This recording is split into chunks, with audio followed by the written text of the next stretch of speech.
Good morning, Professor Joseph Nye, Prime Minister Lee Hong-koo, President Hamley, Secretary Armitage. Welcome to all of you joining us online from the United States and Korea. I would like to thank everyone for watching today's special webinar co-hosted with CSIS, especially in the immediate wake of President Biden's inauguration. Last December, Chey Institute and CSIS agreed to launch the Joint Commission on Northeast Asia and Korean Peninsula to form a collective wisdom and vision for the future of this region. This commission focuses on 3 to 4 main themes.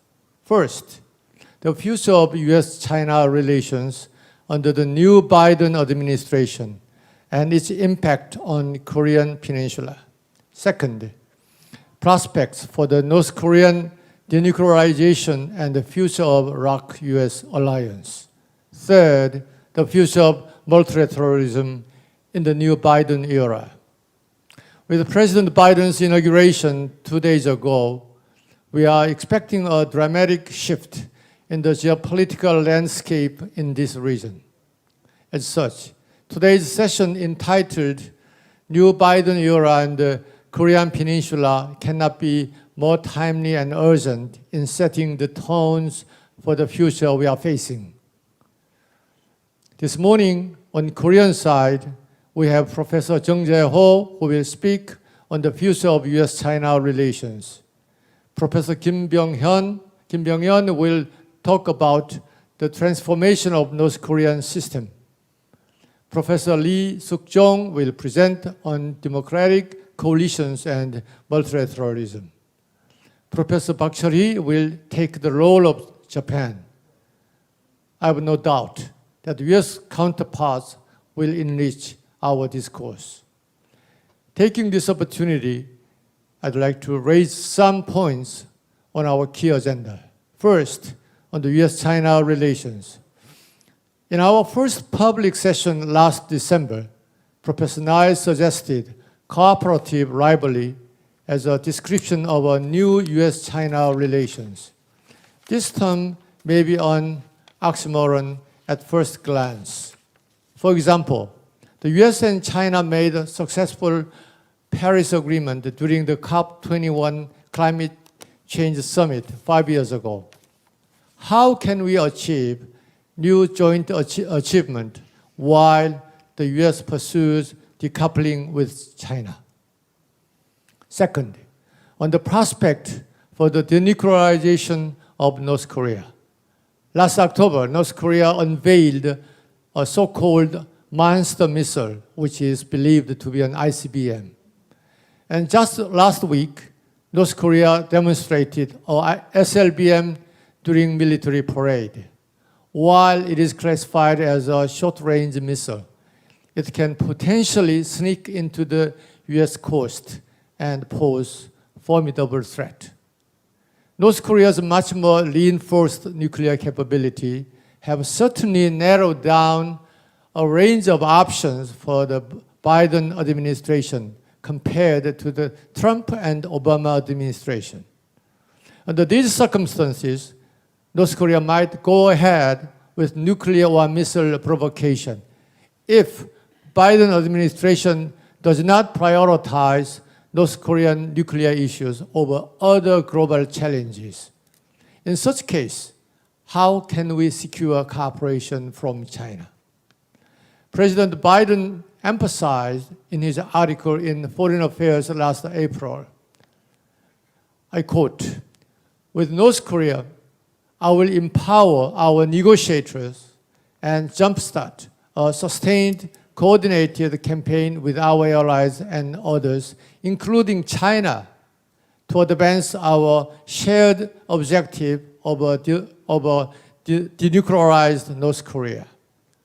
I think such idea may signify a return to a multilateral format like four-party talks, rather than bilateral negotiations between US and North Korea. Lastly, on the revival of the multilateralism, the President Biden reaffirmed America's commitment to multilateralism in several occasions. I hope that a great number of issues involving the climate change, non-proliferation of WMD, and democratic coalitions will now be placed forefront in the multilateral agenda. In this regard, I'd like to refer to the Kinderberg trap as eloquently articulated by Professor Nye. It describes the failure of the United States in providing global public goods in the 1930s, which eventually led to Great Depression and even the Second World War.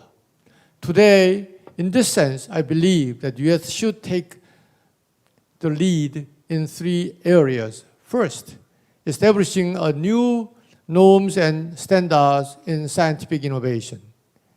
Given the increasing role of the China in 5G, artificial intelligence, and space, the United States and like-minded countries must establish and enforce new norms and standards in these domains. A related question might be how we could deal with bifurcation issues, especially in 5G and AI technologies. Second, ensuring global pandemic frontline, including production of COVID-19 vaccines and global fair distribution of it. Third, prevention of chain reaction of nuclear proliferation in Northeast Asia and beyond, if and when we completely fail to achieve denuclearization of North Korea. Chey Institute and CSIS are going to issue a joint commission report based on what has been discussed during these 5 series of webinars. I believe today's session will provide further enriched for thought. I should make a full stop here. Now I'd like to invite Victor Cha, who will moderate this morning session. Victor is serving as the Senior Advisor and Korea Chair of CSIS. He served as the Director for Asian Affairs at the National Security Council. I thank you. Hi, Victor. The floor is yours. Thank you, Ambassador Park. Thank you for those opening remarks, and also on behalf of CSIS and the Commission, we're very happy to join you here this morning for another discussion with the Chey Institute on the Commission on Northeast Asia and the Korean Peninsula. As Ambassador Park said, we have a very full agenda. We have a great lineup of speakers on the US side, who I will introduce when we get to the actual body of the program. But let us begin with some opening remarks by Joseph Nye. Now, Joseph Nye, as many of you know very well, really needs no introduction, but he is among America's top strategic thinkers, served in the government, in the Pentagon as Undersecretary for Policy, a very distinguished career as a professor at Harvard University, now the Distinguished Service Professor, but most importantly, he's a trustee of CSIS.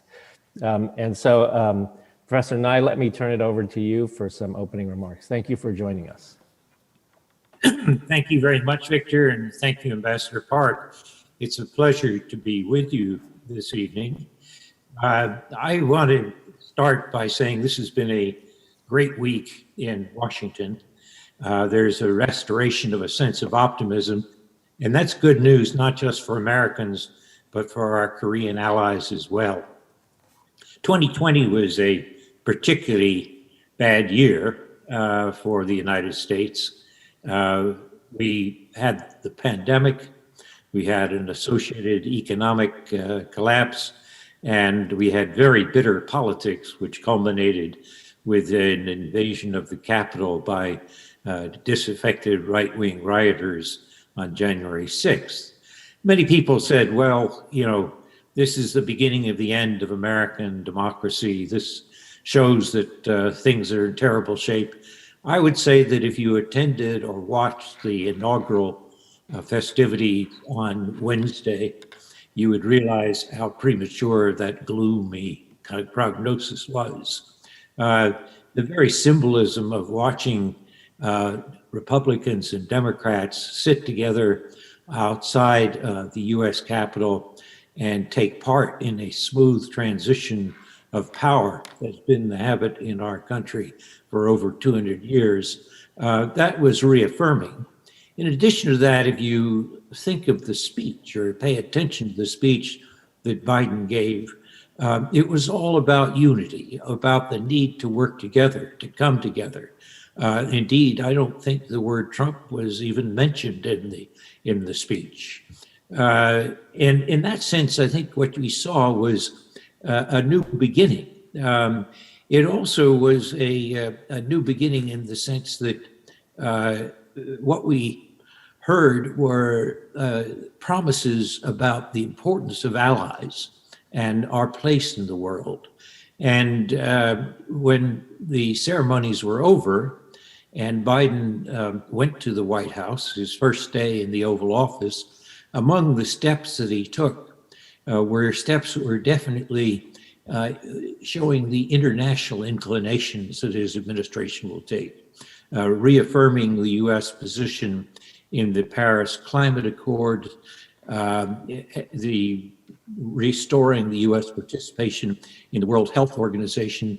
Indeed, the next step was to send Dr. Anthony Fauci to head an American delegation dealing with COVID at the World Health Organization. So in that sense, I think what we saw was an indication of something that I wrote right after the January 6th events, that America has an extraordinary resilience in our democracy.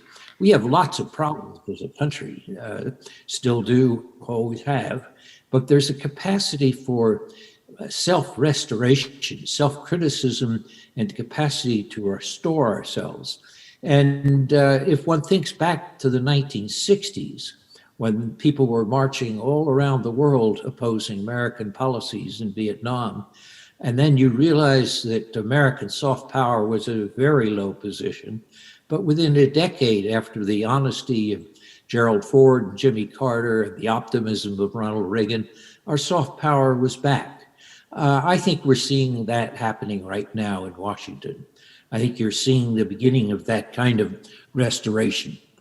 And this is why I said this was a good week, not just for Americans, but also for Koreans. South Korea and the United States, as we talked about earlier, are firmly allied, two democracies with a common interest in growth and stability and security in the Korean Peninsula, East Asia, and the world.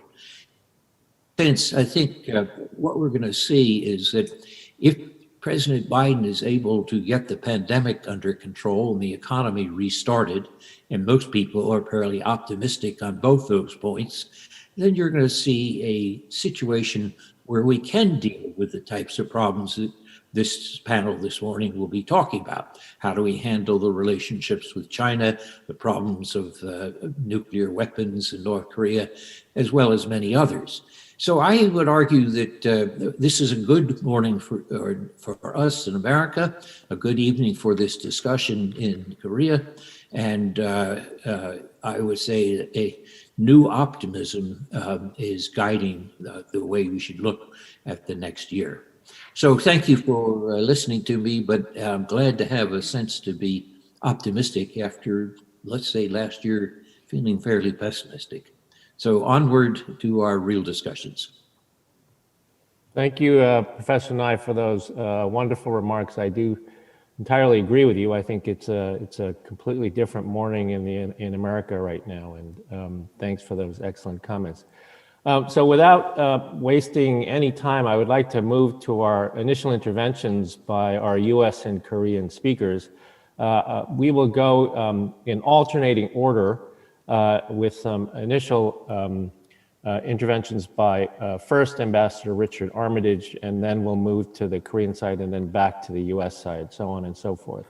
So to start us off, Ambassador Richard Armitage, founding partner and president of Armitage International, a counselor at CSIS, and as we all know, former Deputy Secretary of State. Rich, thank you for joining us this morning, and the floor is yours.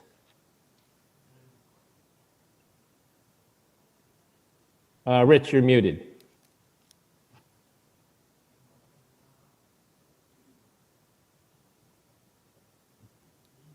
Okay, All right, how's that now? great. Well, thank you very much for having me, Victor, and I apologize for that foobar. Ambassador Park, Dr. Cha, Dr. Nai, Prime Minister Lee Hong-koo, delighted to be part of the discussion. I'm supposed to talk a little bit about Asia, and for 3 to 5 minutes, and that's all I'll do, except for one thing. Joe's opening comments were spot on. And if there's something, there are many things that Mr. Biden said yesterday in his inaugural speech, but he said something that caught my attention. He says the United States should not make an example of our power, but rather focus on the power of our example. And I certainly hope that the United States is getting back to trying to be an exemplary citizen of the world, and particularly in Asia.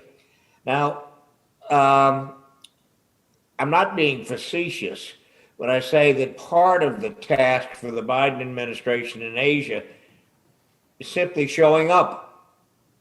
Our Secretary of State couldn't be bothered to go to the ASEAN Regional Forum, that many of the international fora were left to kind of hang on the vine as far as the United States was concerned. 4 years, we never had an ambassador in Singapore. How long did it take before we finally got someone to take Mark Lippert's place in Seoul? Australia was a similar story. So in a very real way, showing up is a way to start showing our interest. Joe's comments about China, where he talked about cooperation and competition, are dead on. A former ambassador from China to Australia, Fu Ying, who's well known to probably many on this call, calls it cooperation, the combination of cooperation and competition.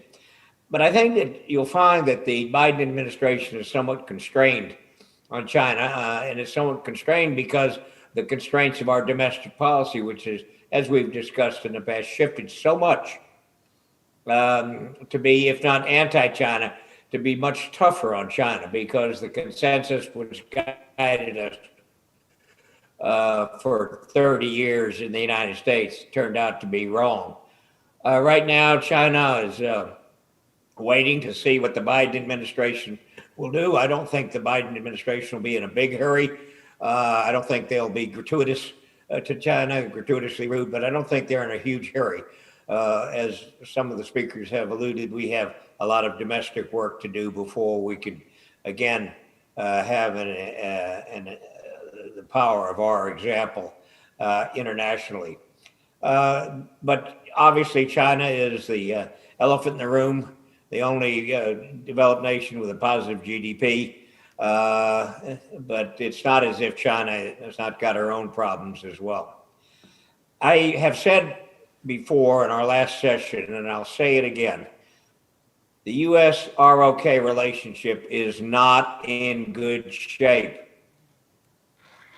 And the primary reason, I think, has been because our two presidents, President Trump and President Moon Jae-in, did not like each other.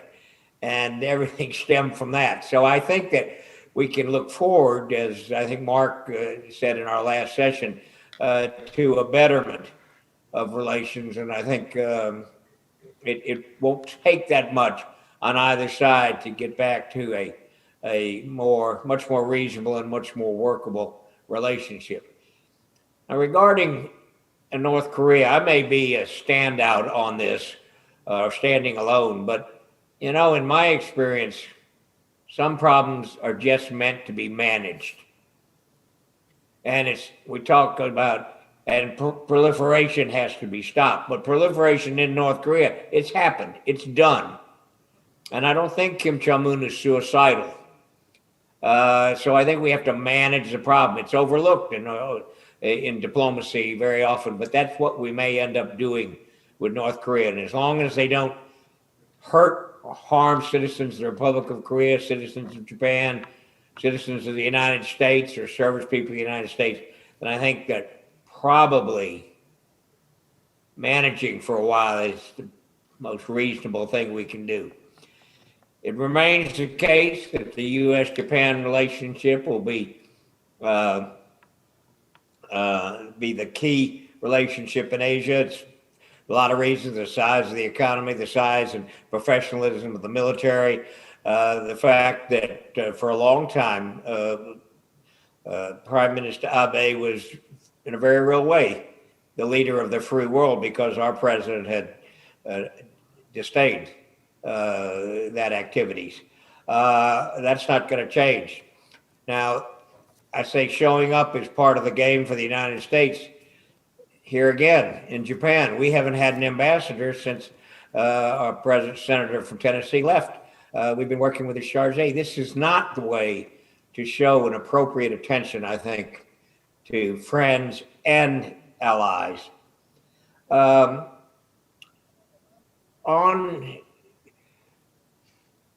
There are some questions, I think, that have been raised from time to time as to whether the so-called Quad, Japan, United States, India, and Australia, will move into a leading position in terms of the fora in Southeast Asia and in Asia in general. I think the Quad is important, but it's not going to take the place of other form that we have, whether it's the SCM, whether it's the ARF, or any other of the four that we have. It's an important addition. Welcome the addition of India, and welcome the strategic partnership that we have with them. We'll look forward to extending it and making it a bigger part of life of the Indo-Pacific. And I think that terminology will certainly stay in the administration, and they'll talk about the Indo-Pacific and not just Asia-Pacific anymore. But one last word about Australia. Right now, the Australians and the Chinese are having a terrible spat, and with sanctions from China on everything from wine to coal. And our Australian friends are holding up pretty well, but they realize they can't do this alone. They can't stand up to China alone. They'll talk about it with Korean friends. They'll talk about it with U.S. friends. It's just a fact that the weight and size of China are such that that they can't deal with it alone. I want to close with a comment about China. One time, years ago in Vietnam, when I was serving in the military, a Vietnamese counterpart said to me, "Do you know," or asked me, "Do you know the shape of our country, Vietnam?" And I said, "Well, yes, I do." He said, "Well, I'm talking north and south." I said, "Yes, I do know the shape. It resembles kind of an S if you look at it on a map." And he said, "Do you know why that is the case?" I said, "No. Why is it the case?" He said, "Because of the weight of China pushing us down. We've got to be careful that we resist this weight of China. And we resist it by having other alternatives to the Chinese weight, whether they're economic alternatives, security alternatives, cultural, educational alternatives, and we can do that. But let's not become an S." So thank you, Victor. Thanks, Rich. That was a terrific, broad, strategic laydown of the region, as well as historical in its references. So thank you so much for that again. And I want to especially thank both Joseph Nye and Rich Armitage for being on this commission. As some of you in the audience know, they've been among the most senior American alliance managers in the U.S. government, and of course are authors of the very well-known Armitage Nye reports on the U.S.-Japan line. So thank you very much for being part of this commission. Let me now turn to Dr. Chung Jae-ho, who's professor of political science and international relations at Seoul National University. Jae-ho, I'll turn the floor over to you. Thank you, Victor. I was watching Mr. Blinken's confirmation hearing on YouTube 2 days ago.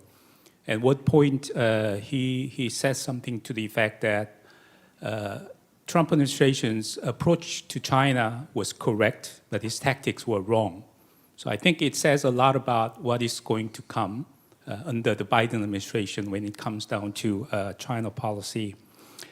And in that respect, I think the outgoing O'Brien and Pottinger did a great service by declassifying the document called U.S. Strategic Framework for the Indo-Pacific, without which the Biden administration's dilemma between reversing Trump and taking the right approach to China must have been more serious. Unfortunately, another document on countering China's economic coercion failed to get declassified. But we do have, and you do have, the United States does have the very interesting document that came out in November called The Elements of the China Challenge, which lays out a very good domestic base from which the US can compete with China. However you describe US-China relations, I think the bilateral relationship will only get more tense because it already entails a structural competition, and conflicts are taking place across different issue areas, actually all fronts, and it involves both hard power and soft power. I think, therefore it is very appropriate for President Biden to refer in his inauguration approach speech to the example of power as well as power of the example. A lot of people talk about the room for cooperation between Washington and Beijing, and I do think there is some room for cooperation between Washington and Beijing. But nevertheless, when it comes down to East Asia, I think the room gets quite limited, and particularly when it comes down to the Korean Peninsula, which involves North Korean issues as well as the ROK-US alliance. These are mostly hot security issues. When it concerns hot security issues, I think the room for cooperation between Washington and Beijing gets very limited. So Korean Peninsula issues are located in East Asia and involves mostly hot security issues. Therefore, my conclusion is the room for cooperation is very limited. Let me say two things about the alliance under the new administration. Of course, we know that the alliance was not in a very ideal situation for the last 4 years, but I think it takes two to tango. So I think both administrations in Seoul and Washington need a new approach to mend the fences. However, I'd like to point out that in the past, usually the concerns about abandonment were inversely correlated with the concerns about entrapment. But in the last 4 years, I think both were taking place simultaneously. In other words, the conservative segments of the policy elite in Korea were worried about abandonment, while the progressive elements of the policy elite were concerned more about entrapment. So I think we need a review as well as a new approach to alliance management. The final point I want to talk about is in line with what Secretary Armitage referred to. The THAAD-related tribulations, sufferings on the part of Korea provided a sort of awakening moment for the alliance and its utility to Korea when the threat is not of military nature. In other words, a third country or China applies economic sanctions against Korea. What use is the alliance? Because US didn't do anything since 2017 regarding the economic sanctions of the THAAD controversy. When I heard the confirmation hearing, Mr. Blinken said at one point, the first thing the US wants to do is to show up in Asia. But I hope when the US does show up in Asia, I hope it doesn't show up empty-handedly. I want US to come with the will to protect and reassure, because without which I don't think the U.S. will command allegiance as it used to. White House documents that came out in May last year, as well as the State Department document in July, they all talk about the U.S. willingness to speak for its allies. But I think allies in the region are wondering what that really means. Is it just a rhetoric, or will it accompany actions as well? I'll stop there. Thank you. Thanks, Jae-ho, for those very good remarks. I think your last point is particularly well taken, that there are many things that China does in the region that purposefully don't trigger core alliance provisions. And so the real question is the extent to which allies and the United States can come together and agree on what sort of actions by China should trigger the alliance. But thanks again for that. So we're going to move back to the U.S. side and now shift focus to looking at issues of trade and governance. And we couldn't have anybody better than Wendy Cutler, Vice President of the Asia Society Policy Institute, former acting Deputy U.S. Trade Representative, a name and a face very well known to Koreans because of all of her very hard work on the Korea-U.S. FTA. So Wendy, over to you. Well, thank you very much, Victor. And I'm really honored to be part of this commission with so many luminaries. And every time I'm on these panels, I learn more and more. So I'm honored to be here. You know, Joe Nye talked about yesterday and what it meant for him, and I couldn't agree more. The optimism was just ingrained in everything said yesterday, and a need for healing in the United States. But also yesterday for me was really about looking ahead and what we can accomplish over the next 4 years, both domestically, fixing our problems at home and rebuilding our competitiveness, but also internationally getting back on the global stage and playing a leadership and constructive role. And this administration is going to find a very different world and a very different Asia than the one that many of them worked on during the Obama Biden years. And particularly in the economic area, we've seen just the increasing role of China quickly turning its economy around and becoming such an important market, not only for imports, but for exports as well. And we've also seen 2 mega trade deals concluded. Both RCEP and TPP has come into effect now for 2 years, 2 agreements where the US is on the outside. And not only does this mean we're not getting the opportunities from these agreements, but it also suggests to me that there's a growing confidence in Asia among the countries in Asia to work together, not to wait for the United States and not to feel lost without the United States there. So we're going to have to earn our role back.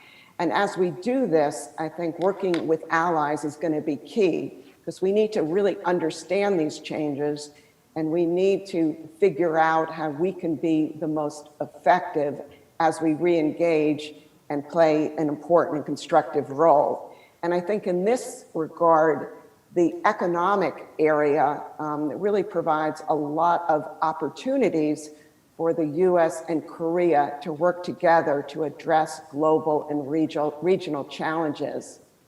Now, to date, our alliance has an important economic pillar, but for the most part, that has been porous. The US-Korea FTA, negotiated over 10 years ago, in effect for about 8 years now, has really defined that pillar of our relationship. But I think we've taken that as far as we can now, and what we need to do is work together and focus on new areas where US-Korea cooperation and leadership can help to address regional and global challenges. And in that regard, I would like to put 5 specific areas on the table where I suggest we can work together cooperatively and bring in other countries to work with us. The first would be the China challenge that's already been addressed by Rich Armitage and Ambassador Park and others. In the economic space, I think there are things we can do here together. It's clear that the current rule book doesn't work for China. The rules have not been updated to address the types of economic and trade practices and the state kind of led economy that China is pursuing. And so I think both in the WTO and through ad hoc coalitions, the US and Korea can work together along with others. I think we can also coordinate on defensive measures, including export controls and investment restrictions. It doesn't mean we need to have the same policies, but these policies really can't be, they're not going to be effective if they are just followed independently by different countries. And third, I think we need to collectively come together and stand by other allies and partners that have become the target of China's economic attacks. Here today, I'm talking about Australia. It was Korea a few years ago. Who knows who's next? But I think it's important for the international community to say this is not acceptable and to kind of call China out. Second, the whole area of climate change, I think, is ripe for US-Korea cooperation. Just yesterday, the United States re-entered the Paris Agreement.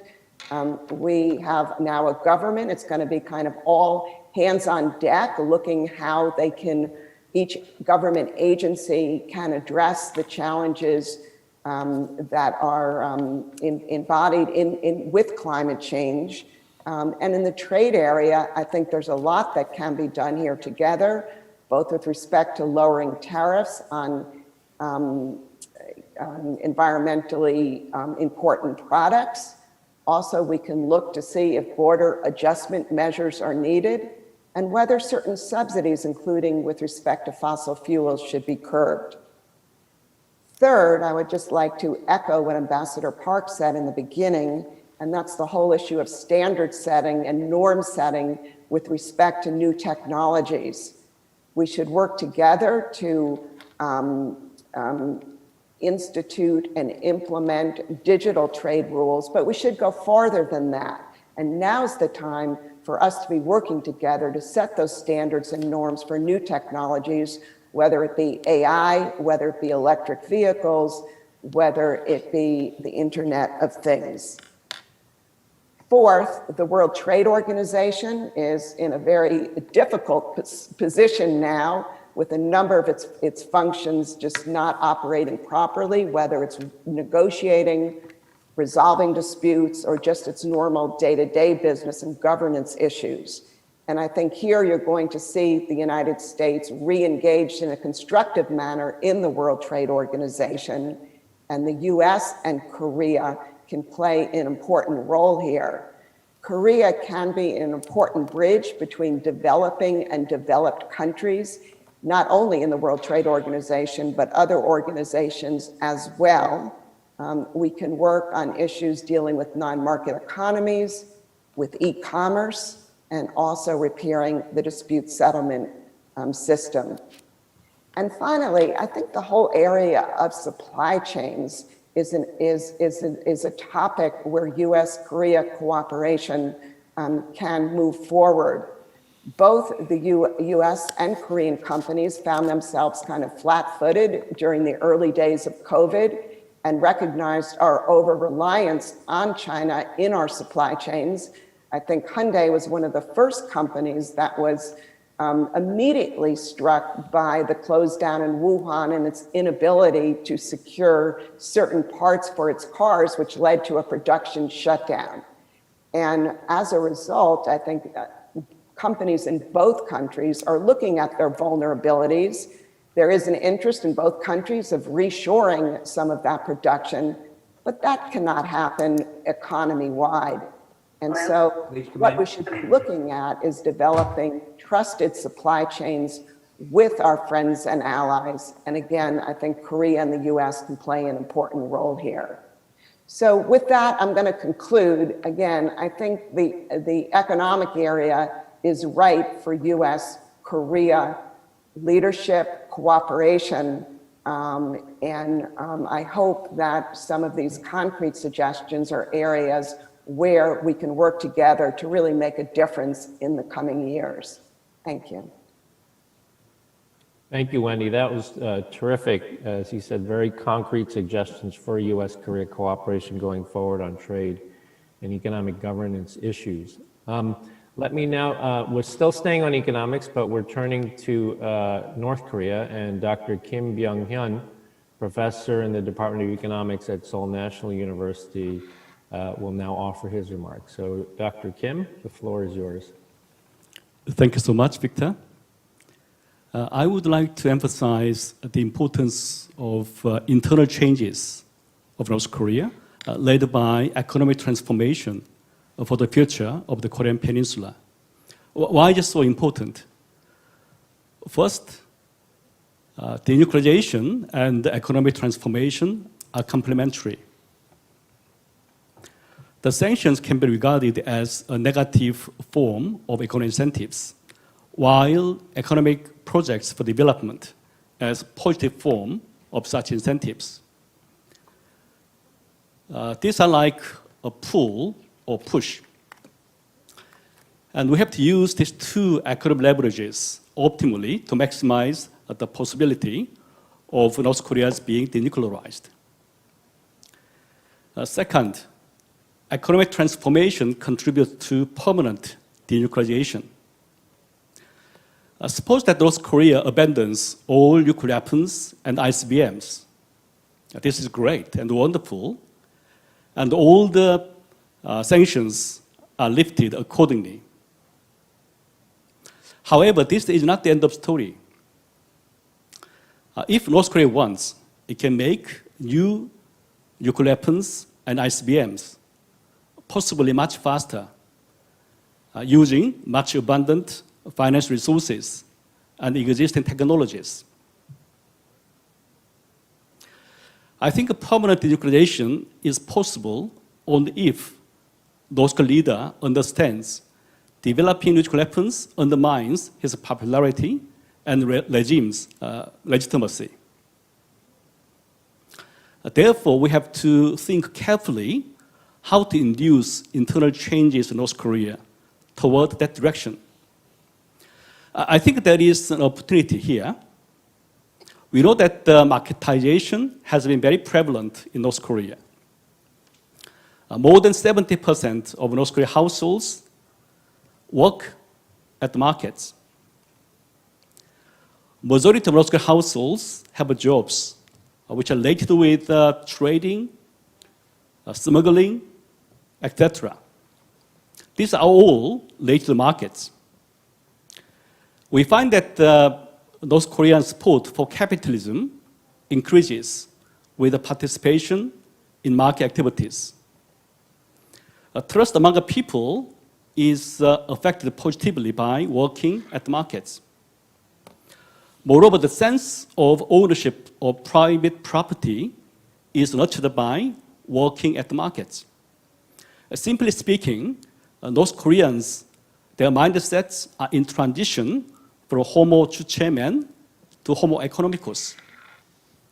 If a large number of North Koreans are employed by foreign firms investing in North Korea, and international financial organizations are involved for North Korea's economic growth, I think it's very difficult for North Korean leader to start a new program for nuclear development. In this regard, I think we should broaden our horizon beyond North Korea's being denuclearized.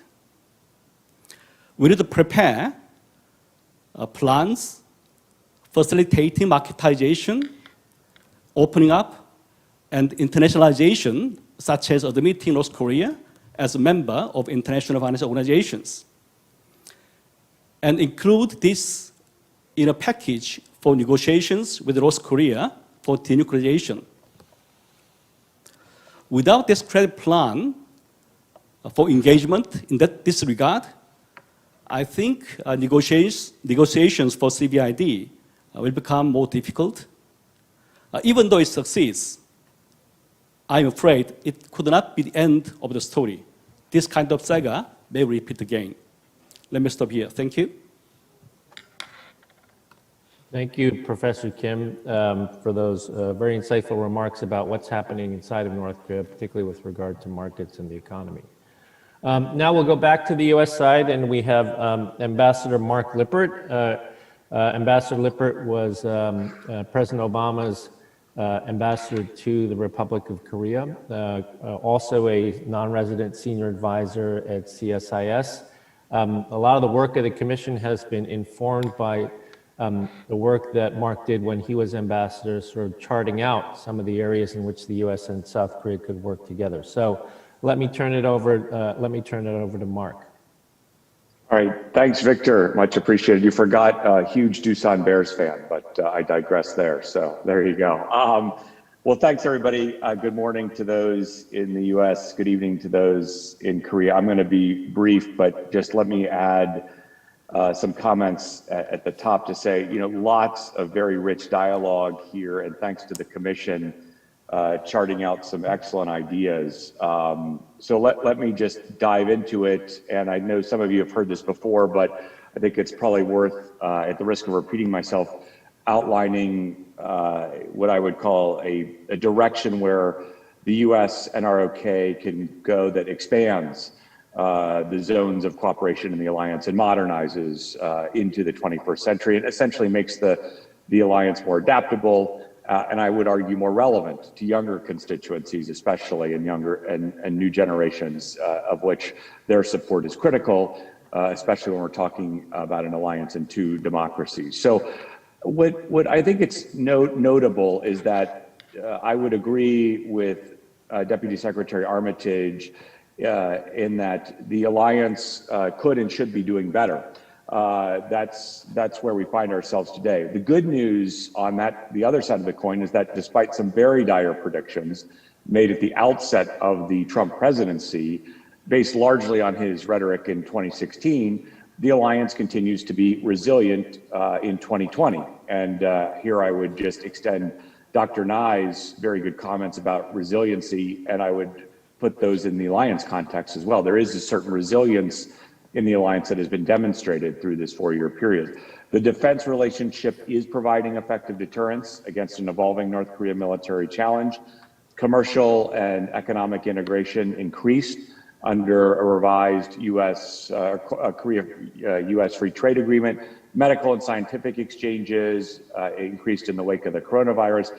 And again, one of my favorite areas that I think is incredibly important, people-to-people relationship, is closer than ever. Parasite winning the Academy Award, K-pop band BTS, and ESPN broadcasting KBO. And again, these are fun things. They are critically important and they are relevant to people on both sides of the Pacific. So the more integrated these people-to-people pieces are, the more scope and flexibility policymakers have to be creative in the alliance. Having said that, to reiterate, there is a powerful argument the alliance has not entirely fulfilled its vast potential during the past 4 years. It could and should be doing more. And I would just go through a couple of points here. Analysts have pointed out that Washington and Seoul have become overly focused on important, but you can argue at times overly tactical issues such as defense burden sharing, unilateral 232 trade actions by the United States, and machinations or lack thereof associated with the single bilateral working group on North Korea. And as a result, the bilateral relationship resembles what Victor often calls an upside-down pyramid, with a disproportionate amount of energy placed on a small set of important but thorny issues. Again, resource allocation, just overly allocated. And this allocation issue is incredibly important because of the timing, right? The geopolitical and economic issues facing the alliance, as many of the panelists have outlined here today, COVID-19, economic rise of China, enduring tensions between Tokyo and Seoul, the challenges to the rules-based international system, standard setting, these issues are growing in strength and complexity, and the landscape demands a high-performing global alliance that is deeply involved on these issue sets that will shape a 21st century alliance as well as a 21st century world. And that's why this is so critical. The good news, as Deputy Secretary Armitage alluded to, is that there are pieces, there are components lying around that give me optimism that the United States and the Republic of Korea can recapture the initiative. There are ample reasons the upside-down pyramid can quickly be flipped, right-sized, and expanded. First, as everybody mentioned at the outset, there's the election and subsequent inauguration of Joseph R. Biden as President of the United States. President Biden has made reinvigorating global alliances a critical part of his foreign policy platform. You heard about Secretary Designate Blinken's testimony as well. All of that is really good, I think, important ingredients for optimism. Moreover, the U.S. president's election also means that both presidents in Seoul and Washington have deep experience in U.S. ROK alliance management, and there is support in respective legislators for those who support the bilateral relationship. And there has been progress on a diverse policy issues during the last several years, from acquisition on military capabilities, energy initiatives, and an extremely talented core of alliance managers in both capitals, as well as popular support that I outlined. So there's a lot of pieces here, but it's going to take some work. It's going to take work by, as people pointed out, really important, effective alliance managers. So let me get to the end here and say, to effectively seize this opportunity, to grab these pieces, to recapture the momentum, officials on both sides of the Pacific should commit to 3 broad lines of effort. First, reduce the irritants, find more common ground, and effectively manage legitimate disagreements in areas such as burden sharing, unilateral trade actions, and commercial issues across a range of sectors. Second, aggressively engage in traditional alliance issues such as security and economics, addressing underserved areas while adapting, updating, and modernizing the alliance thinking and mechanism to ensure closer alignments on topics such as North Korea, policy, trade issues, Indo-Pacific strategies. And on trade, Wendy Cutler really outlined some excellent concrete ideas on how to do this. There are others in these other areas as well. Third, broaden the aperture and cement progress into new frontiers, or I would say newer frontiers, such as cyberspace, the 4th Industrial Revolution, public health, energy, and the environment. These are areas where we have done some good work together. There is deep expertise on both sides of the Pacific in these areas. It is ripe for growth, and I would argue ripe for hockey stick growth on all of this. And as Dr. Nye pointed out, 2 of President Biden's first initiatives on day 1 were in these areas with direct implications to the alliance, returning to the WHO and the Paris Accords on climate change. Both areas, public health and climate change, are both areas where we have worked together well, and there are real opportunities for, I think, a bright future. Finally, let me close here. Decades past, the journey ahead will not be without obstacles. There are points of potential tension moving forward that will require skillful management on both sides of the Pacific. We are going to need to draw on the best possible talent. But what I will say is we have seen a track record of overcoming, adapting well into the future. So let me close that, and let me just add one comment, I think, on this very interesting bucket of economic retaliation, all of that. I think there's an important role for the alliance to play there. But I would also argue virtually every country in the region, from Japan to Vietnam to the Philippines, Australia, even the Canadians were bracing for economic retaliation from the Chinese in the wake of the Huawei extradition issues. This feels very multilateral in scope too. So just a quick comment there. And Victor, back to you. The floor is yours. Thanks for the time, and thanks to the commission. Thanks, Mark, for those terrific remarks. I wonder if they're allowed to have repeat, like you have repeat baseball champions, maybe you can have repeat ambassadors in Seoul. How about that? I'll settle for Doosan repeating. You know, that's the priority. Okay, well, at least you have your priorities right. Now we'll go back to the Korean side, and we're very happy to have joining us this morning Dr. Sook Jong, who's professor of Sungkyunkwan University. Dr. Lee, the floor is now yours. Okay. Good morning and also good evening. First of all, I'd like to congratulate the inauguration of the new President Joe Biden as the 46th President of the United States. Since during his campaign period, Joe Biden talked a lot about democracy. And so there is a very high expectation that he's going to take a leadership again for the global democracy. And especially after this violence in Capitol in January 6th, I think there is a very genuine concern from Joe Biden and also many American friends about the status of democracy in USA. I guess this is a very good point for USA and other Asian democracies to expand the cooperations based on, through a genuine partnership.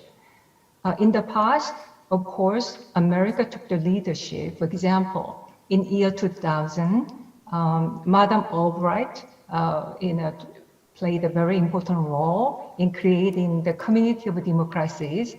And at that time, 106 countries signed up. And you should remember the second Community of Democracy meeting was held in Seoul. And also today, there is a meeting called Democracies 10. And there, among the 10, actually it's 9 countries plus European Union. And from Asia, only South Korea and Japan participate. And of course, there is Australia. So that tells you when Joe Biden is taking a leadership for the global democracy, I think naturally there will be a lot of programs and space for USA and South Korea can do.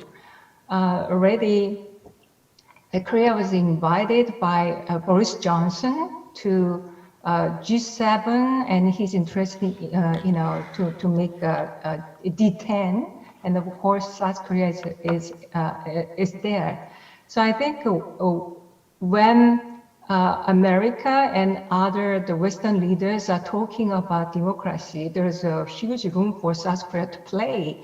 And our discourse on democracy has been more, domestically oriented. So I think it's very good time for South Koreans to think hard in how we can contribute to democracy and good governance in Asia and also in the world. Having said that, however, there are some concerns. It's not only South Korea, it's from Asian democracy as well. When we talk about liberal order, 3 pillars, right? That's collective security and free trade and democracy. The democracy is a very important backbone of liberal order. I think most Asian countries were benefited from this liberal order that had prevailed in Asia as well. However, there is a slight concern.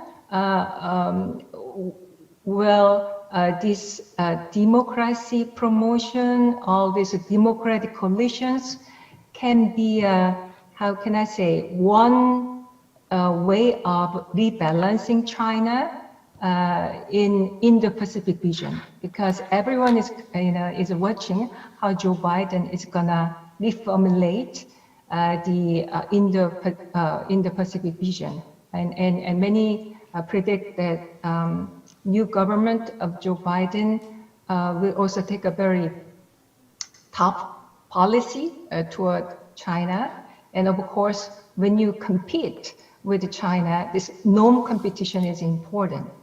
So there is some enthusiasm, and at the same time, there is a very cautious attitude from Asian democracies.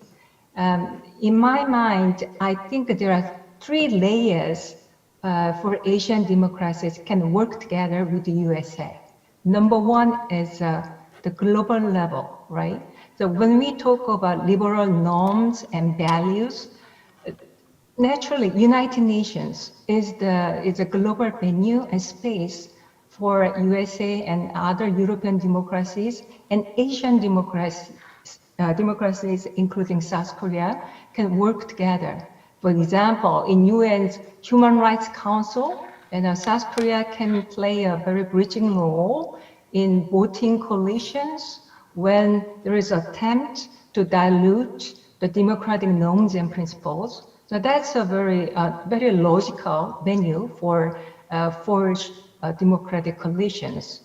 That is much easier for Asian democracies because it's a very general framework. It's very universal principle without targeting China. Okay. And second layer is a regional one. In regional one, I don't think Asian democracies are interested in just condemning China as a country violating human rights. Talking about Hong Kong issues and Taiwan issues, I think many Asian democracies will find their position somewhat awkward and uncomfortable. So for them, they will be more interested in talking about the issues of how we can prevent China to do this coercive economic policies. So when we are retaliated, there's nothing we can do, vis-a-vis giant China, South Korea and Australia, that kind of thing. So we are much more interested in how we can govern the regional economy democratically, so dissuade China to engage the kind of coercive diplomacy using their economic influence. And third area the Asian democracies can do better is also using their governmental and the non-governmental contribution to the development assistance. The Japan and South Korea are major donors from the region, and the Korean donors and Japanese donors used to be characterized as, the development-oriented, building infrastructure, rather than talking about human rights and good governance. But that's the past story. These days, we are talking a lot about good governance, and these days, especially, for example, KOICA is trying to line up to SDG 16 to make it inclusive institutions and peace, that kind of issues. Only problem for the Asian donors that are also Asian democracies is that their aid policy has been very much bilateral with the donor and recipient country. So there was no coordinated actions, policies among Asian donors and also between Asian donors and Western donors. So let's say if we coordinate this, the aid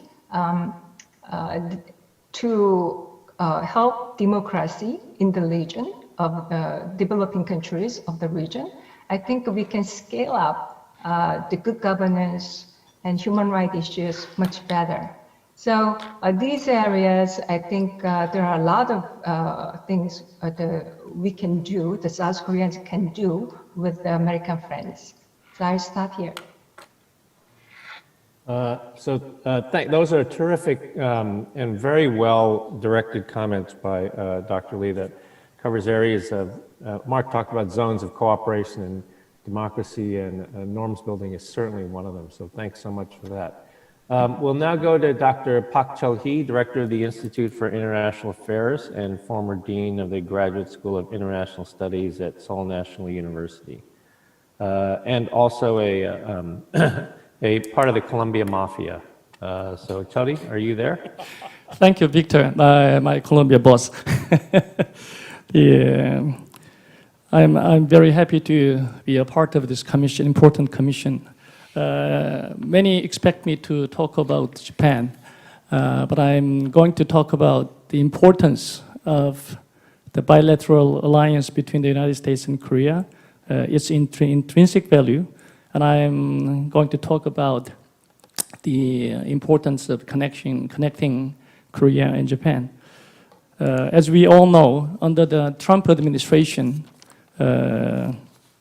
he regarded the alliance between us as very transactional, and then he sometimes put the alliance issue on the table with North Korean negotiation, and then it can be traded. But so in that sense, I think I'm happy to see a new President Biden coming up as a new president, giving much more importance on the alliance itself, and then taking a much leadership role in strengthening the alliance network. At the same time, the President Trump did not show that much interested in linking the allies, U.S. allies in the region, even though the Korea and Japan are very important allies to the United States for a long time, and Korea and Japan entered into kind of very conflictive relationship for several years. The President Trump didn't show any serious interest in fixing or in facilitating dialogue between the two allied partners. In that sense, I think the President Biden will definitely show the better relationship between Korea and Japan. Having said that, I wanted to raise 3 points related to the alliance ties between us. First of all, I think some people in the United States and some in other countries, including Korea, think that the U.S.-Korean alliance is a outer extension of the U.S.-Japan alliance. Sometimes you think it is thought as a kind of a much more hierarchical relationship, thinking U.S.-Japan relationship as a primary and the U.S.-Korean relationship as a subsidiary partnership. But actually, as we all know, the U.S. ROK security alliance is a linchpin in defending the West Pacific and the whole the region. And then Korea is not located at the periphery of the alliance network. It is just on the front line of the alliance relationship. And without South Korea, defending Japan is very difficult. Without Japan, defending South Korea is very difficult. Also, without South Korea and Japan altogether, defending the West Pacific and then the whole Indo-Pacific is very, very difficult. In that sense, I think Korea and Japan should be regarded as a kind of integrated whole rather than separable two. And then we should be reminded that the Korea and Japan are very interdependent allies. So many are forgetting that important fact and then just to try to think binary mode. So I think we have to overcome that kind of misconception. The second, I've been looking at Japan issues for a long time and looking at their Korea issues at the same time, and I come to realize that the U.S. ROK alliance goes much deeper than the U.S.-Japan alliance in a sense. Of course, if you look at only the military security alliance and whether they can cover the wider area of the region, many people give much more a score to U.S.-Japan alliance. But if I look at the nature of the alliance between Korea and the United States, it's deeply integrated and truly in a comprehensive alliance. I just checked a kind of a few data and come to realize that in 2019, the 7,271 students took Cheol-Hee only after United States, China, and India. Also in 2019, South Korea sent 84,071 students to the United States only after China and India. But if you look at this number in proportion to the size of the population, South Korea is sending the biggest number of students to the United States. I checked the 4-year college professors. Among the professors who got their degree in overseas, including any country, the 66.9% of the professors teaching at 4-year college got their PhD in the United States. As Victor said, I am also Columbia Mafia. The Cheol-Hee is Michigan. So kind of, so the higher, if you look at the higher education, our ties are running very deep. I checked the religious belief among the people who declare their religion. The 45% of Koreans are Protestants, 18% are Roman Catholic. Even the religious ties go very deep. So our ties is not just the security, economy, and trade. It goes much deeper into a social, cultural level. So I think these kind of ties should be cherished very seriously, and I think it should be developed in the future at the same time. My third point is that I think Professor Nai suggested this in the previous session, that the South Korea represents a very global showcase or very successful model of our alliance partnership. No other countries has been so successful in achieving the level of democratic governance and open market economy under the U.S. alliance partnership. I do say that many of U.S. friends were called and invited, but few countries were so successful like South Korea.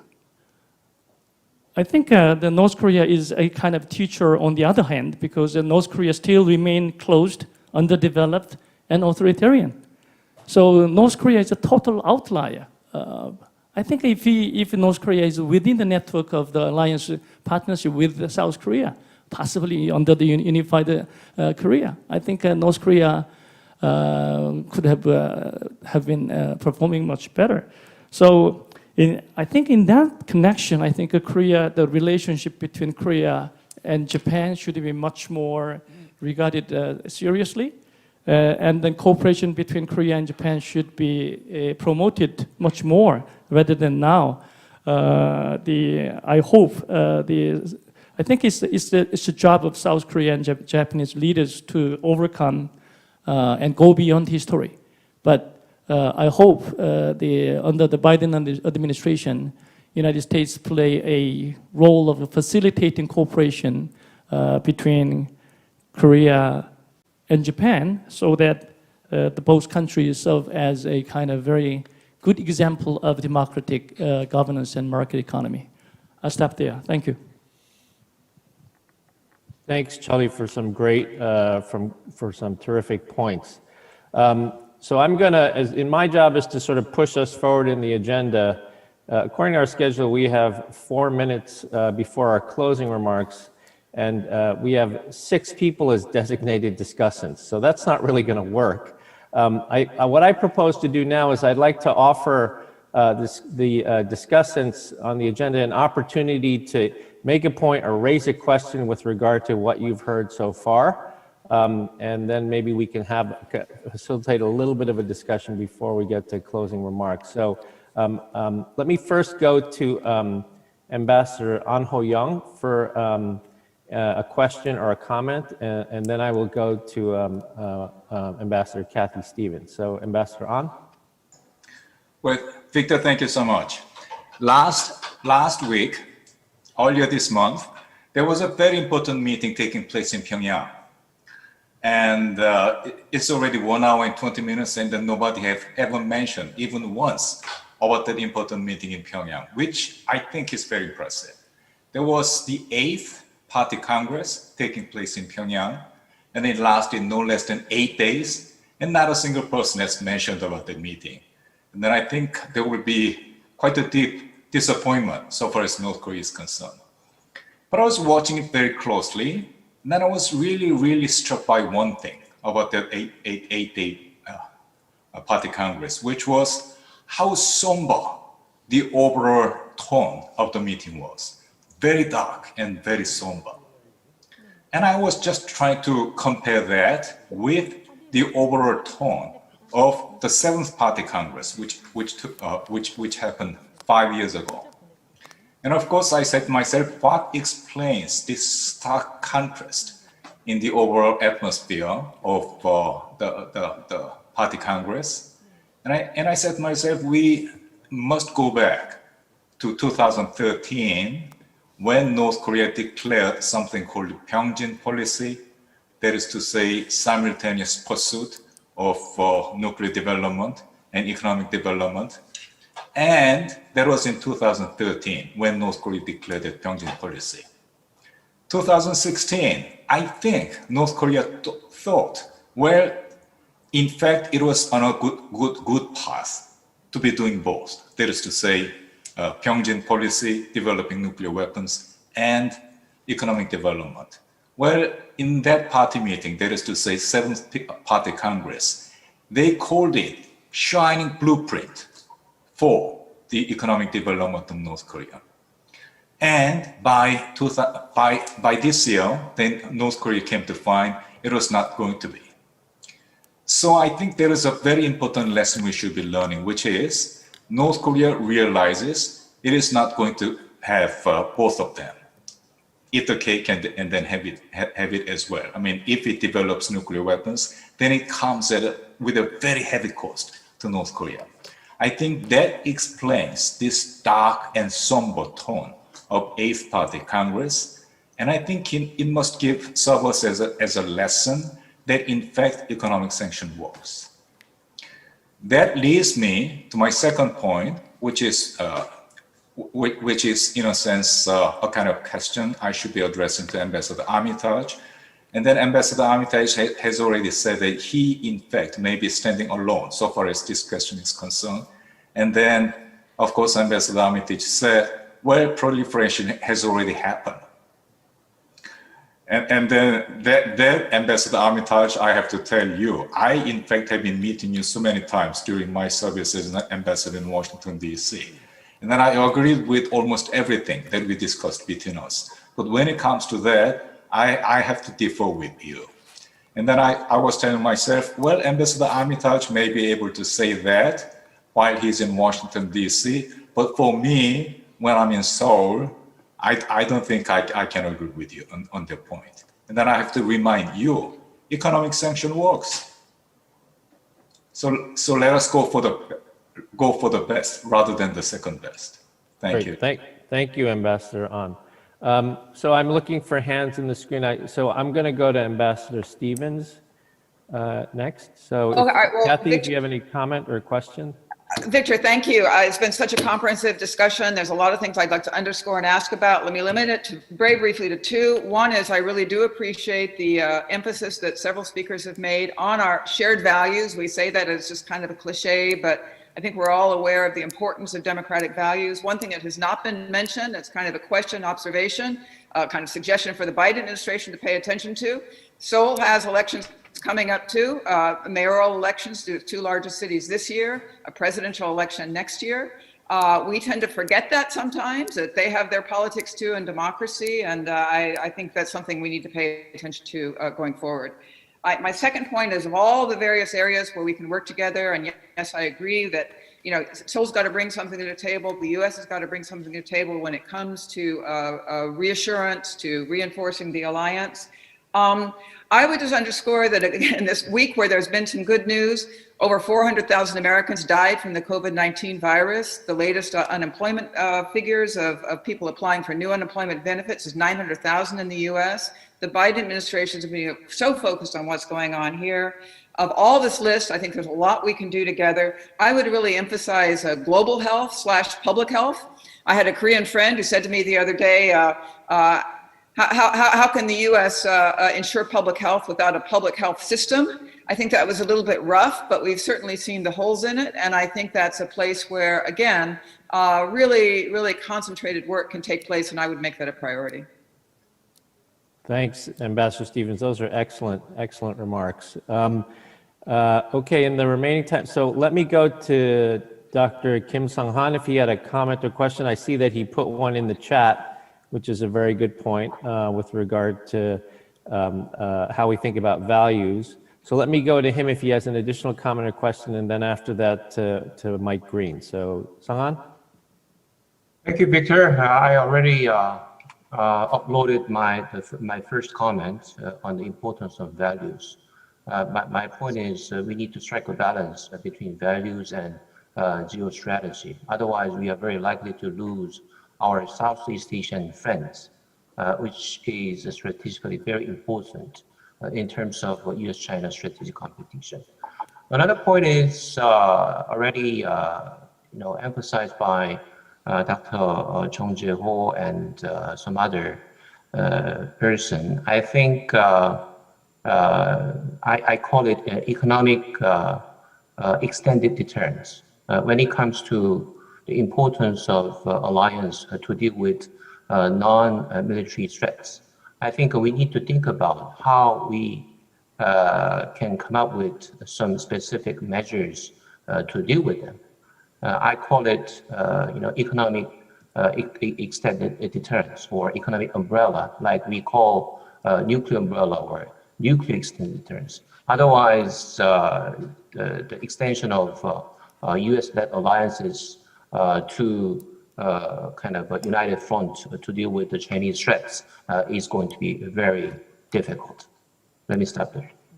Great, thank you. Excellent, excellent point that resonates with some of the earlier discussion. Let me ask Mike, Mike, I don't mean to put you on the spot, but let me ask Mike Green, how do you think the Biden administration is going to look at bilateral and trilateral alliance relations going forward with Jake Sullivan as National Security Advisor, Tony Blinken, your good friend Kurt Campbell, the Senior Coordinator for Asia? If you had a comment or a thought on that, because we have not discussed that yet. Well, thank you, Victor.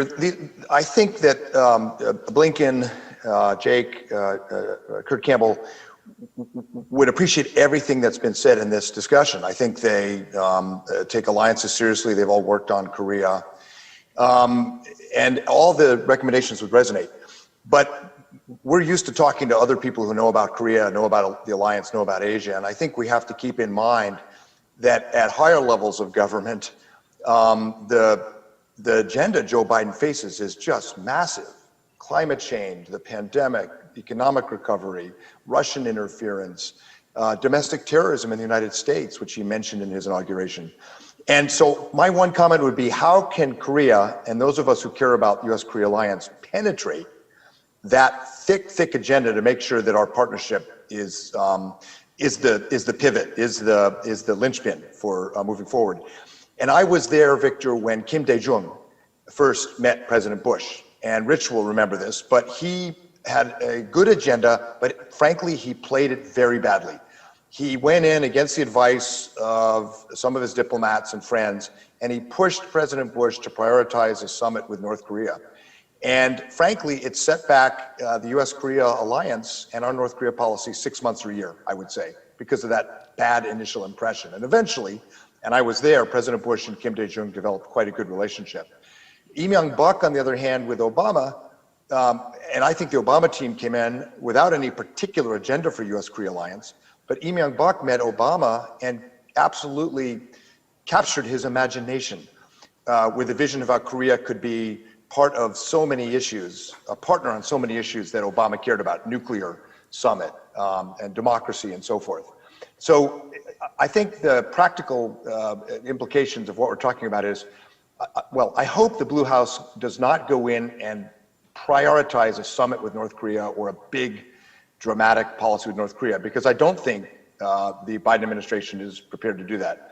And I hope they come in and say, Korea is going to be your partner on democracy, the way that Sook Jong said, and we're going to be your partner on the pandemic. We're going to be your partner on China, not by opposing China, but by using all the tools we have with KOICA and Waegyobu and Korean business to make Asia more resilient. That's how you stop Chinese expansion, by investing in Asia. So I hope that's how the Blue House pitches these wonderful ideas to get through the very, very heavy agenda and complicated agenda this new administration faces. Thanks, Mike. Very useful, prescriptive comments, very practical as well. So for our last comment or question, let me go to Dean Ahn Duk-gun of Seoul National University. And again, my apologies for managing the time so poorly. So Dean Ahn. Thank you very much. So let me be very brief. I cannot agree more with Wendy's excellent proposal in terms of the Korea-US economic partnership. Just to one point, President Biden declared that he will not pursue any trade negotiation until they can settle the domestic economic recovery. But in fact, to promote domestic recovery, it is very, very important to have the trade relationship with a strategic economic partner. So in that regard, I believe Korea and US can play a very important role to rebuild the trade relationship, especially among the strategic partner, with the digital trade and the main issue to settle the China problems. So I hope that the Korea and US can further the cooperation in this regard. Actually, this will be probably the area to strengthen the tie between Korea and US. In the previous the government, the nuclear issue has been the pivotal kind of the tool to communicate between two presidents, in fact, not necessarily the government. But this time, the trade relationship will become, I believe, the important instrument to restructure our relationship. Let me stop. Dean Ahn, thanks. So that's actually a very important reminder of what Wendy said earlier, which is, there's a lot of continuity between the Obama administration and the new Biden administration, but Asia is a very different place economically than where it was 4 years ago. So there's a pretty steep learning curve there. So thank you again, Dean Ahn. Okay, and thank you, discussants, for making such rich and important points in such a short amount of time. Okay, so we will now move to closing remarks. First, we will go to former Prime Minister Lee Hong-koo. I don't see him on the camera, but I imagine that he's there. So Prime Minister Lee, if you'd like to offer some closing remarks, and then we will go to, for the benediction, we will go to John Hamre. So Prime Minister Lee. Thank you. I watched television early this morning, I think 2 o'clock, to listen President Biden, and it looked very good because there are many people around the world who was somewhat concerned about the health of American democracy. But I think Koreans are really worried about the health of American democracy because we depend so much on US in many ways, but most of all, democratic institutions and democratic politics. And at least with the inauguration of Joe Biden, you have shown once again the US has sufficient reserve of power to maintain really well-functioning democracy without any apology. So congratulations. Now, I sometimes think that the first Cold War, not the First World War, but Cold War between then Soviet Union and the United States had more or less come to an end with many positive signs. we look back particularly to year 1988 because that's the year of Seoul Olympics. And we, in December 1987, we had the first really free election in almost 3 decades and produced a really democratic government in 1988 and hosted the Olympic Games, which were attended by nearly all the countries, unlike divided Olympics in Los Angeles and Moscow. So we were quite happy. But more than that, the following couple of years, we had a tremendous development both in Germany and Korea, two divided countries. Germany actually within a matter of 2 years achieved unification in 1990. We haven't made that much, but nevertheless, in South Korea, all the parties have agreed to a single unification formula, which we proposed as a Republic of Korea's proposal for the unification. I don't go into the detail, but what I'm trying to say is that the first Cold War between USSR and US had ended and made a transition to the next stage very successfully. On the other hand, I'm afraid the US-China relations, which had a very positive progress as well in those decades, and particularly a rather dramatic diplomatic success, for example, between Henry Kissinger and Zhou Enlai, had produced a really remarkable progress. But looking back last few decades,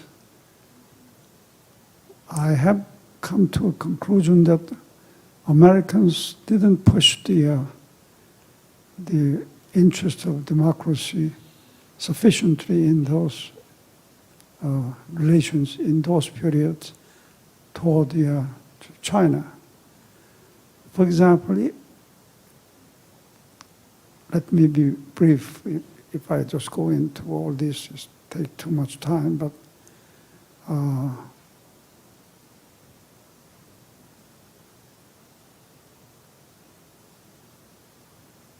US didn't really push China very hard to allow China to become a major and superpower.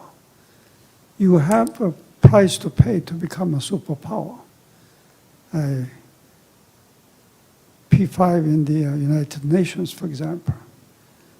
To become a superpower and permanent member of the Security Council at UN, you have a special responsibility for world peace.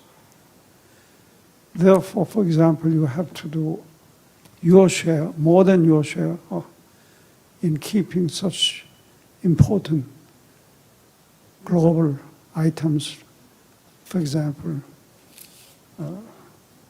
climate issue. And another one is how to keep world from a nuclear threat. That's why the NPT is important.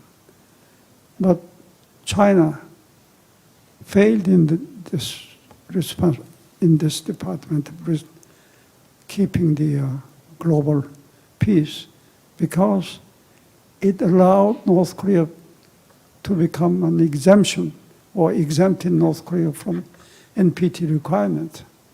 Why? I don't know. But one of the reasons is, in retrospect, was the United States did not push hard enough. If China insists to make North Korea an exemption to NPT, U.S. may have to allow other Northeast Asian countries like South Korea and Japan also not bound by NPT. This type of hard bargaining didn't take place. So now coming to this new Biden administration, what I'm hoping for is that the U.S. and its allies like Japan and Korea have to really advance a new diplomatic offensive, so to speak, to make China a responsible great power in Asia, in some sense like the Soviet Union. Soviet Union and NATO together are keeping peace in European continent. But China doesn't show that much eagerness to follow that example. So we have much work to do. Thank you very much. Thank you very much, Prime Minister Lee, for those excellent remarks. Deep historical perspective and lots of very practical policy advice going forward. Now to close our event and our series of meetings, let me go to our fearless leader, our president at CSIS, Dr. John Hamre. So John, thank you for joining us this morning, and the floor is yours. John, you need to unmute. Thanks.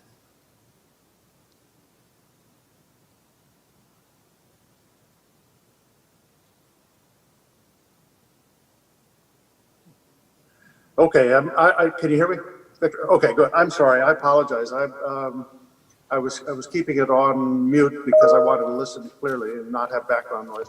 I'm going to say, before I offer my concluding remarks, I'm going to offer just a commentary about the health of American democracy. Now, you can edit that out. I mean, our colleagues can edit that out if it isn't relevant for the conversation today, but I just feel it's important to put some perspective on this. Yes, it was absolutely shocking to see radical people, terrorists, domestic terrorists, invade the Capitol building. And it was shocking that the President of the United States encouraged them to do it. So there's no question that this was a traumatic event in American history. But if we step back and look at the last 2 months, as President Trump was pursuing this undemocratic approach, there was evidence of a very strong democracy. The judicial system was tested 80 times. 80 lawsuits were brought forward to the courts across the country. And in every one of those instances, the judiciary was strong. The judiciary ruled honestly and objectively. They said it has to be about real facts. They threw out all of these spurious cases. The judiciary, including judges that were appointed by President Trump, the judiciary proved that rule of law is strong in America.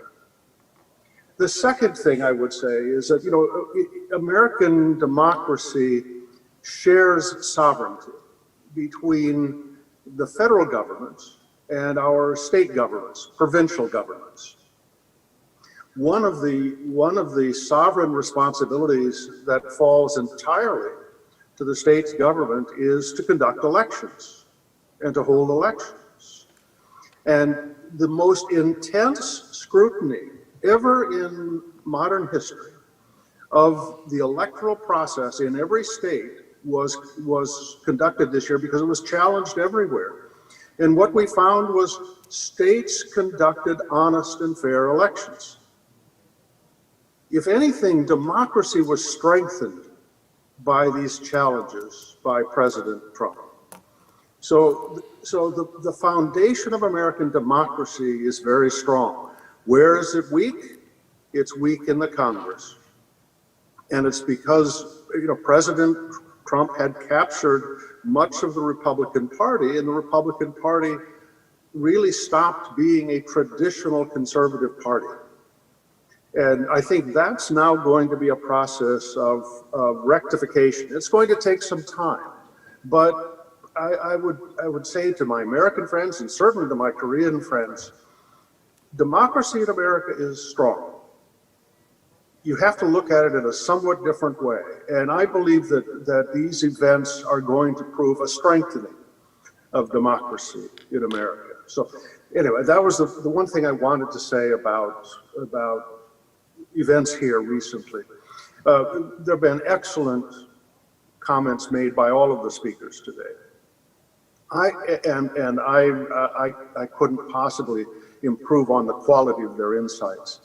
What I would like to say is that I think there is a tendency for all of us to be looking at the immediate issues in front of us.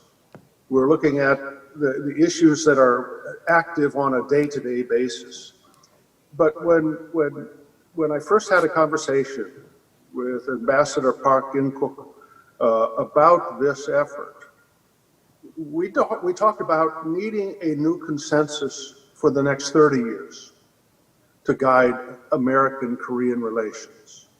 Not just what should we do about the next year or what should we do about the next 2 years. We need a foundation that will sustain this crucial alliance for the next 30 years. And I think that means we need to step back from the immediacy. How do we get President Biden to do this? Or how do we get, an opportunity for President Moon and President Biden to get together to talk about it? I think we have to have a foundation that will guide us for the next 30 years of our shared history. We're going to be working together, each of us carrying flags of democracy and freedom and free enterprise and opportunity, liberty. We're both going to be carrying flags that promote that. And we need to have a framework that we know will guide us and support this mutual partnership for the next 30 years. I think that means stepping back and reflecting on the larger fundamental forces that we're both going to have to deal with. Korea is obviously going to be preoccupied by the North because the division of Korea remains a festering wound. But it isn't the foundational challenge that faces the 11th largest economy in the world.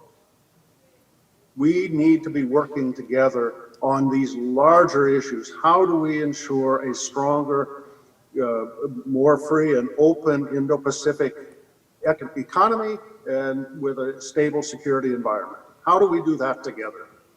How do we ensure that the flag of democracy flies freely as far as possible throughout Asia? These are going to be the challenges that we work on together. And so I would ask, as we continue this journey together on both this project that we're doing with the Chey Institute and also between our two countries, that we transcend the immediacy of the issues that we obviously are focused on and look to develop a framework that we know will guide us and guide the directions for the next 30 years. So, Victor, thank you for giving me a chance to offer a few concluding remarks. Thanks, Dr. Henry. Wonderful remarks and a great way to end our discussion today. I want to thank all of our presenters and discussants for joining us. Special thanks to Prime Minister Lee Hong-koo, Dr. Nye, Secretary Armitage, and all of the ambassadors and former ministers and foreign ministers who've joined us. This has been really a path-breaking project between CSIS and the Chey Institute. We're very grateful for it. This program will air tomorrow morning in Seoul, so it'll air in a very timely fashion. So we're very grateful for that. Ambassador Park, do you have anything you'd like to say before we close? Okay. The time is already behind the schedule. Thank you. Okay, so thank you very much. I'm sorry that I did a poor job as moderator to keep us within our time constraints, but you all had such terrific comments. I did not feel I had the right to cut any of you off. So thank you again. Enjoy the evening, enjoy the day in the United States, and we will see you all soon in the next phase of the project. Thank you again. Thanks, Victor.